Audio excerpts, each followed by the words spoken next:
नमस्कार। आकाशवाणी जयपुर अजमेर से प्रस्तुत हैं प्रादेशिक समाचार।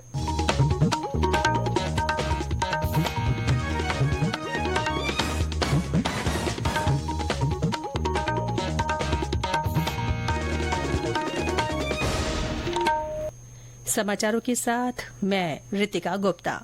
अंतर्राष्ट्रीय बाघ दिवस पर आज केंद्रीय पर्यावरण, वन और जलवायु परिवर्तन मंत्री भूपेन्द्र यादव ने राज्य मंत्री कीर्ति वर्धन सिंह के साथ नई दिल्ली में राष्ट्रीय बाघ संरक्षण प्राधिकरण की 25वीं बैठक की अध्यक्षता की।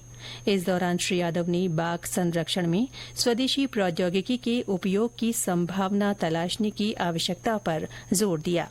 प्रदेश में बाघ दिवस पर कई जागरूकता कार्यक्रम हो रहे हैं। जयपुर के नाहरगढ़ जैविक उद्यान में बाघों के संरक्षण और संवर्धन के लिए विशेष कार्यक्रम हुए। इस मौके पर स्कूली विद्यार्थियों ने व्याख्यान और कोलाज के माध्यम से बाघों के संरक्षण पर अपने विचार रखे। गौरतलब है कि बाघ दिवस मनाने का उद्देश्य बाघों के प्राकृतिक आवासों की रक्षा के लिए वैश्विक प्रणाली को बढ़ावा देना और बाघ संरक्षण के बारे में जागरूकता बढ़ाना है। भारत में वर्ष 1973 में प्रोजेक्ट टाइगर के तहत बाघ अभ्यारण्य बनाए गए थे। इनका प्रबंधन राष्ट्रीय बाघ संरक्षण प्राधिकरण करता है। विश्व के 80% बाघ भारत में मौजूद हैं। सर्वोच्च न्यायालय अपनी 75वीं वर्षगांठ के उपलक्ष्य में आज से विशेष लोक अदालत सप्ताह आयोजित कर रहा है। आकाशवाणी समाचार से बातचीत में न्यायमूर्ति केवी विश्वनाथन ने बताया कि इस पहल का उद्देश्य न्यायालय में लंबित पड़े मामलों को निपटाना है। उन्होंने लोगों से लोक अदालत या जन अदालत का लाभ उठाने की अपील की।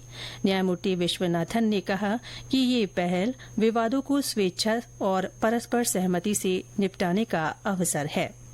सेना की दक्षिण पश्चिमी कमान के गांडेव डिवीजन की ओर से कोटा मिलिट्री स्टेशन पर सेमिनार आयोजित की गई।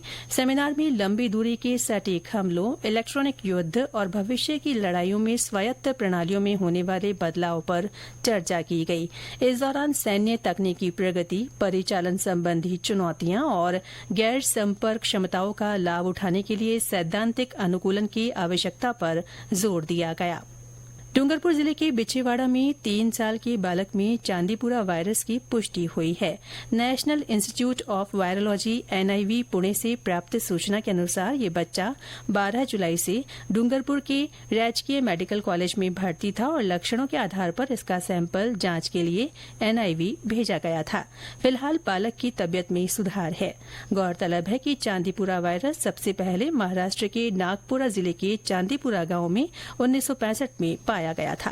ये रोग सैंड फ्लाई नामक मक्खी द्वारा फैलता है। इसके प्रमुख लक्षणों में तेज बुखार, उल्टी, दस्त और दौरे आना है। खाद्य सुरक्षा, हाइजीन और मोटा अनाज को बढ़ावा देने के लिए जयपुर में सेमिनार आयोजित हुए। खाद्य सुरक्षा आयुक्तालय और राजस्थान होटल फेडरेशन की ओर से आयोजित सेमिनार में राजस्थान धरोहर प्राधिकरण के अध्यक्ष ओंकार सिंह लखावत ने कहा कि मोटे अनाज के उपयोग से कई बीमारियों से बचा जा सकता है। खाद्य सुरक्षा अतिरिक्त आयुक्त पंकज ओझा ने इस अवसर पर उपभोक्ताओं से अपील की कि खाद्य पदार्थों में मिलावट पाए जाने पर तुरंत विभाग को सूचित करें ताकि मिलावट करने वालों पर उचित कार्रवाई की जा सके। उन्होंने कहा कि हर व्यक्ति तक शुद्ध खाना पहुंचाने के लिए राज्य सरकार प्रयासरत है।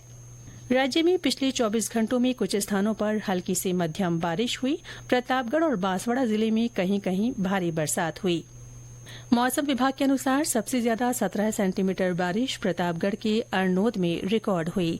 पाली के सुमेरपुर के जवाई लेपर्ड क्षेत्र में आज बारिश हुई। इससे वहां मौसम सुहावना हो गया है। राज्य के सभी संभागों में आज भी हल्की से मध्यम बारिश का पूर्वानुमान है। सावन माह के दूसरे सोमवार पर आज प्रदेश भर के शिवालय बम बम भोले के जयकारों से गुंजायमान हो रहे हैं। इस अवसर पर भगवान शिव की विशेष पूजा कर अनुष्ठान किए जा रहे हैं।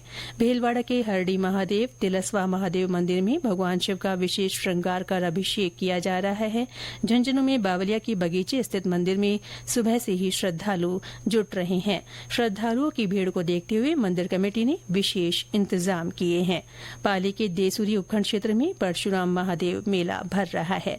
इसके साथ ही प्रादेशिक समाचार बुलेटिन समाप्त हुआ। नमस्कार।